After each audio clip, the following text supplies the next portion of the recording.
প্রধান উপদেষ্টা কেন আমাদের সাথে দেখা করার সময় পান না? আপনার কি মনে হয় কেন সময় পাচ্ছেন না তিনি? প্রধান উপদেষ্টার সময়ের ক্ষেত্রে তার তো মিটিং মানে তার যে আপনার যোগাযোগের যে জায়গাটা বা তার প্রায়োরিটি লিস্টের এটা তিনি ভালো করে বলতে পারবেন, কিন্তু আমাদের কাছে যেটা হচ্ছে যে এই সময় না দেওয়াটা এটা দুঃখজনক এবং আমরা এটার জন্য সরকারকে মনে করি জবাবদিহিতায় আসা উচিত। এবং একই সাথে আমরা বলছি বারবার যে শহীদ পরিবারগুলো যদি পুনর্বাসন করা না হয় তো এই শহীদ পরিবারগুলো কিন্তু আগামী দিনে তারা আরও বেশি আন্দোলন সংগ্রামের দিকে যাবেন। আজকের যে প্রোগ্রামটি হয়েছিল সেখানে আমাদের নাগরিক কমিটিরও কেন্দ্রীয়, তাহলে এই শহীদ পরিবাররা হচ্ছে আরও বেশি আন্দোলনের জন্য মুখর হবেন এবং সেটা সরকারের জন্য বিব্রতকর হবে। আমরা আশা করব সরকার দ্রুত এটা কার্যকর উদ্যোগ নেবেন। ফয়েজ আহমদ, আপনি নিশ্চয়ই বলতে পারবেন কি নিয়ে সরকার ব্যস্ত? শহীদ পরিবারের সঙ্গে দেখা করার সময় কেন প্রধান উপদেষ্টা পাচ্ছেন না? আজকে শহীদ পরিবার থেকে প্রশ্ন তোলা হয়েছে, দেখলাম শাহবাগে তার স্বজনদের কেউ কেউ এই প্রশ্নটি করছেন। তো প্রধান উপদেষ্টা ডক্টর মোহাম্মদ ইউনূস বোধহয় রবিবারে সময় দিয়েছেন, আজকে বৃহস্পতিবার, আজকে বিকেলবেলা বা সকাল থেকেই তারা আসলে শাহবাগে। আজকে সারাদিন প্রধান উপদেষ্টা সময় পাননি, কালকে সময় পাননি, পরশুও সময় পাচ্ছেন না, রবিবারে শহীদ পরিবারের জন্য সময় বের করেছেন তিনি। মানে এটাই কি হওয়া উচিত বা এটাই নিয়ম কিনা আমি একটু বুঝতে চাচ্ছি, কারণ ওই দফতরের কাজকর্ম আমি খুব বেশি বুঝবো বা সেই আশা করাও ঠিক না। আপনাকে ধন্যবাদ।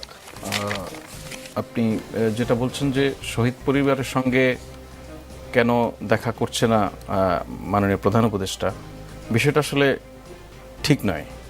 শহীদ পরিবার, আহতদের পরিবার, শহীদ এবং আহতদের পরিবারদেরকে যারা সমন্বয় করেন নানান প্রক্রিয়ায়, জুলাই স্মৃতি ফাউন্ডেশন, তাদের সঙ্গে প্রায়শই প্রধান উপদেষ্টার বৈঠক হয়, সেটা আমরা দেখি। এখন এই শহীদ পরিবার বলতে তো একটা দুইটা তিনটা পরিবার নয়, অনেক পরিবার। তার মধ্যে কয়েকটি পরিবার হয়তো বলেছে তাদের সঙ্গে দেখা হয়নি, সেই বিষয়ে প্রধান উপদেষ্টা সময় দিয়েছেন রোববার। এখন আপনি যদি বলেন রোববার সময় কেন দিয়েছে, কেন শুক্রবার নয় শনিবার নয়, এটা তো ওনার শিডিউলের মধ্যে একটা সময় বের করতে হয় তাদের জন্য, সেই সময়টুকু বের করা হয়েছে।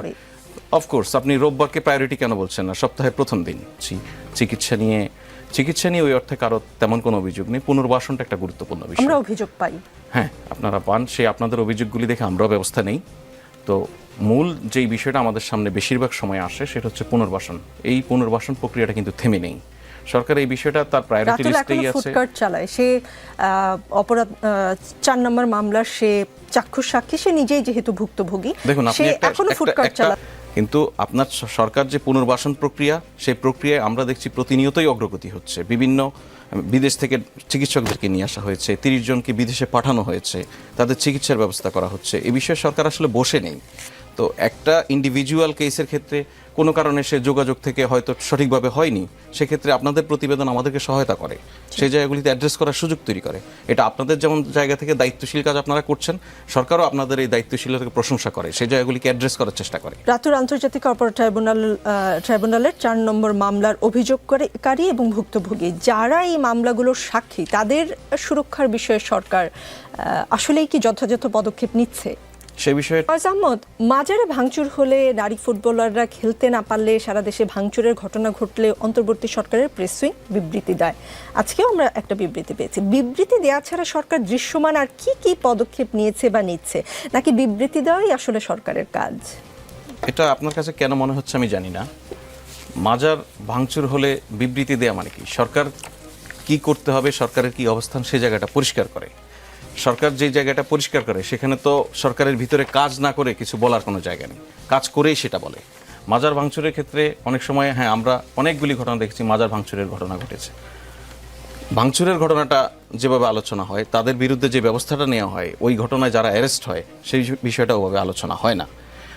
এটা একটা যেমন বিষয়। বিবৃতি দেওয়ার ঘটনায় আপনি যদি জেনে থাকেন কতজন অ্যারেস্ট হয়েছে? অনেক লোক। ধানমন্ডির 32 নম্বর বাড়িতে ভাঙচুরের ঘটনা অনভিপ্রেত ও অনাকাঙ্ক্ষিত। পলাতক অবস্থায় ভারতে বসে জুলাই অভ্যুত্থানের বিরুদ্ধে শেখ হাসিনার উস্কানিমূলক বক্তব্যের কারণে জনমনে গভীর ক্রোধের সৃষ্টি হয়েছে, যার বহিঃপ্রকাশ ঘটেছে। গত 6 মাসে 32 নম্বর বাড়িটিতে কোনো ধরনের আক্রমণ, ধ্বংসযজ্ঞ হয়নি। গতকাল রাতে এটি ঘটেছে পলাতক শেখ হাসিনার বক্তব্য ঘিরে, যার দুটো অংশ আছে। একটি অংশ হলো জুলাই গণ অভ্যুত্থানে যারা আত্মদান করেছেন শেখ হাসিনা তাদেরকে অপমান করেছেন, অবমাননা করেছেন, শহীদের মৃত্যু সম্পর্কিত অবান্তর, আজগুবি ও বিদ্বেষমূলক কথা বলে পলাতক শেখ হাসিনা নিপীড়ন চালিয়ে ক্ষমতায় থাকাকালীন যে সুরে কথা বলতেন, গণ অভ্যুত্থানের মুখে পালিয়ে যাওয়ার পরেও তিনি একই হুমকি ধামকি সুরে জুলাই গণ অভ্যুত্থানে অংশ নেওয়া প্রতিটি মানুষের বিরুদ্ধে কথা বলে চলেছেন, হুমকি ধামকি দিচ্ছেন। সে শৃঙ্খলা রক্ষাকারী বাহিনী সর্বাত্মকভাবে এড়ানো সম্ভব। এছাড়াও আরও দুটি প্যারা আছে, সেই দুটি ওটুকু আর পড়লাম না। মাহমুদা হাবিবা, গত রাত থেকে আজ পর্যন্ত যা হলো তাতে পুরো বিশ্বে কি বার্তা গেল? অনেক ধন্যবাদ আপনাকে নিকল। এই বিষয়টা আমি বিবৃতিটা পড়েছি, আমার ধারণা প্রত্যেকেই পড়েছেন। বিষয়টা এখানে মানে এটা লেজিটিমেট যেটা তারা বলেছেন, কিন্তু এটার আরও একটা অংশ আছে। গতকাল ছিল 6 মাস, 5ই আগস্টের পর থেকে 6টা দীর্ঘ মাস। যারা এখানে আহত হয়েছেন, যারা নিহত হয়েছেন, যারা সরাসরি ভিকটিম ছিলেন, তাদের জন্য 6 মাস কিন্তু অনেকগুলো দিন। এবং এখানে অনেক অনেক ধরনের ঘটনা ঘটেছে। একদম প্রথম থেকে যদি বলতে শুরু করি, তাহলে সেটা হলো যে শেখ হাসিনা পালিয়ে গেছেন, তারপর সপরিষদ পালিয়ে গেছেন সোজা বাংলায়, কিন্তু একটা খুব বড় অংশ বাংলাদেশের বিষয়টাকে নানাভাবে জাস্টিফাইড করার চেষ্টা করছেন। এবং মানে এটা হয়েছে কি, আমার কাছে যেটা মনে হয়েছে, এটা অবশ্যই খুবই অনভিপ্রেত, খুবই।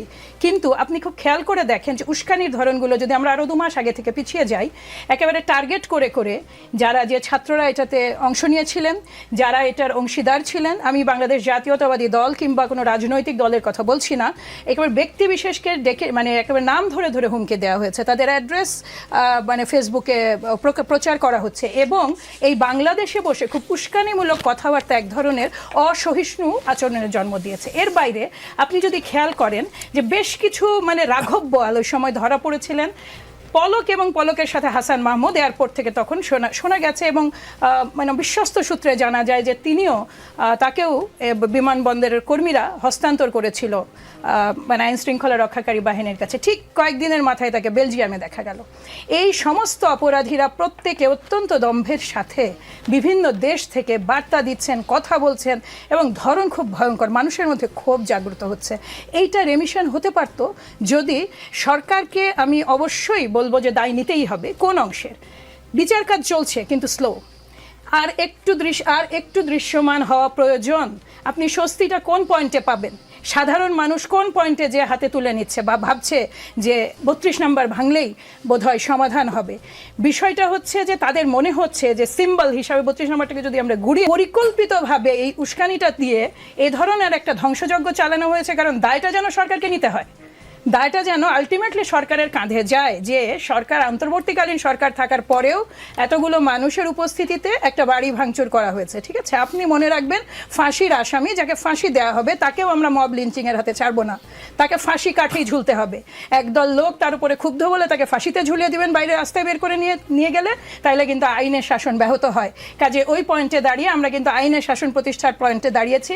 সেইখানে দিনের পর দিন বহু ঘটনা, ছোট ছোট ঘটনা মানুষের মধ্যে মনে করেছে যে আমাদেরও কিছু বিষয়ে হস্তক্ষেপ করা প্রয়োজন। কালকে যারা ছিলেন তারা তো সবাই সাধারণ মানুষজন, এবং কি করে আইন শৃঙ্খলা রক্ষাকারী বাহিনীর পক্ষে কিভাবে সম্ভব এই এত হিউজ জমায়েতের বিরুদ্ধে ব্যবস্থা নেওয়া? সম্ভব না তো। যারা এখানে আসছেন তারা কেউ ক্রিমিনাল না তো। তাদের যে লজিক, সেই লজিকটা না ভাঙার পেছনে যতই আইনগত ব্যাখ্যা থাকুক না কেন, তাদের ক্ষোভ, কষ্ট, তাদের বঞ্চনা, তাদের দুর্গতি, তাদের সাফারিং তো লেজিট। তাদের এটা এতটাই কি বলবো, এটা এতটাই শক্তিশালী তাদের অধিকার, যে এই অধিকারটার কেবলমাত্র প্রতিবিধান করতে পারেন সরকার। কিভাবে? আর একটু আমরা দেখতে চাই যে আইন বিচার ব্যবস্থাটা আরো অনেক বেশি সক্রিয় হোক। আমরা দেখতে চাই যে 8 জন, এর মধ্যে তো জামিনও পেয়েছেন কমপক্ষে, ওই রাঘব বোয়ালদের তো অনেকে জামিন পেয়েছেন, তারাও তো সংখ্যায় খুব কম নন। তারা একেবারে নিয়মিতভাবে আপনার হোয়াটসঅ্যাপের কথোপকথনে আমরা হুমকি দেখছি, মেরে ফেলার হুমকি দেখছি। চিটাঙে বসে একজন বলছেন, ঢাকায় বসে একজন বলছেন, সাংস্কৃতিক কর্মীরা বলছেন, কেউ তো পিছিয়ে নাই ধমক দেওয়ার ক্ষেত্রে। এই ধমকগুলো হালকাভাবে মানুষ কেন নিতে পারে না জানেন? কারণ আওয়ামী লীগ মানুষ খুন করে এতটাই অভ্যস্ত, এতটাই খুনি এবং দানবীয় এই দলের এবং এর সমর্থকদের চরিত্র, যে মানুষ যখন এই ধরনের হুমকিগুলো প্রকাশ্য হয়, তারা এটা মনে করে যে ভয়ের কারণ আছে, এবং এই ভয়ের জায়গা থেকে স্বস্তি দিতে না পারার দায়টাই কিন্তু সরকার।